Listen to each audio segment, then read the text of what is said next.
Nobody 2 stars Bob Odenkirk as an operative slash assassin trying to pay off the debt he owes and also balance his family life, where he's going on missions every day and also trying to be there as a father, and he is failing at one of those. He's not there as a father. Overall, this movie, quick summary, outstanding action, just wonderful stuff. The camera work was really dynamic and creative. The choreo is really crisp and it moves well, although everything outside of the action was terrible. Bob Odenkirk gave a good performance as Hutch, but I mean, I don't have much positive to say about this movie. I don't want to dog on it too much because, to be honest, it's not my cup of tea. It's not my genre of movie that I love the most.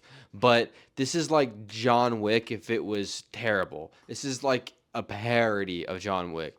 I liked the first movie, all right. It was a decent movie, but God, this is just not great. The best thing about this movie, aside from the really honestly impressive action, was that it was mercifully short. This whole runtime, including credits, is an hour and 29 minutes, which was a blessing because it somehow felt so much longer. Every second of this movie was just trying to get to the next action scene. Anytime someone was talking, it felt like the movie was going, oh my god, how do we get to a fight scene? We need them to stop talking because the dialogue is shit. But look, you're not coming here for the dialogue. I didn't come to Nobody 2 for the dialogue. You came for the action, and it delivered on all fronts. I only have one complaint about the action, and that is in the final scene, the final big action set piece, the impact of the violence in the action lost some of its weight. There are a lot of moments in our final big fight here where bad guys are running down our heroes with guns and they shoot them once and they just kind of like from about 10 feet away, just kind of like point their guns at them. It was really, and like wait for Bob Odenkirk and our other good guys here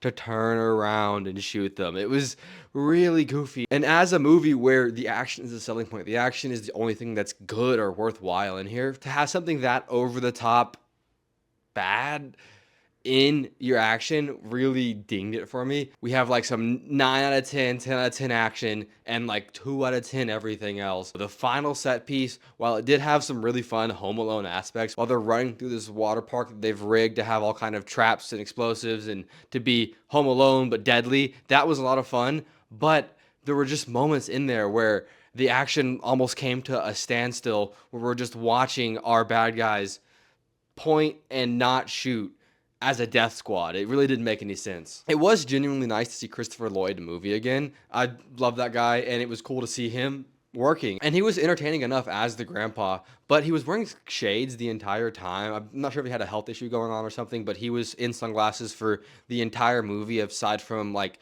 a half second or 1 second shot right at the very end where it's indirect. Colin Hanks played our sub-villain, secondary villain, as the corrupt local sheriff, and he seemed like he was having a good time in the role, but he didn't have the best material to work with exactly. He was fine though. Sharon Stone played our big bad Lindina, and it seemed like they were kind of doing a Joker thing with her. She even had a whole scene where she's in this red room doing an evil little dance before she makes her big move.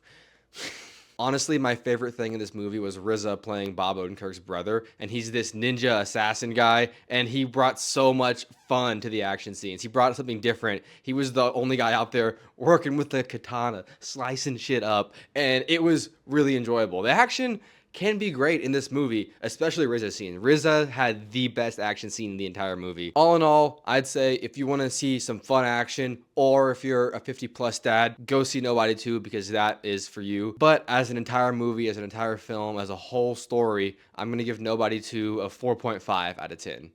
Thanks for watching. Please subscribe. If you like it, tell me why. Tell me why I'm wrong, or tell me if you agree in the comments. Thanks for watching, guys. Have a great rest of your day.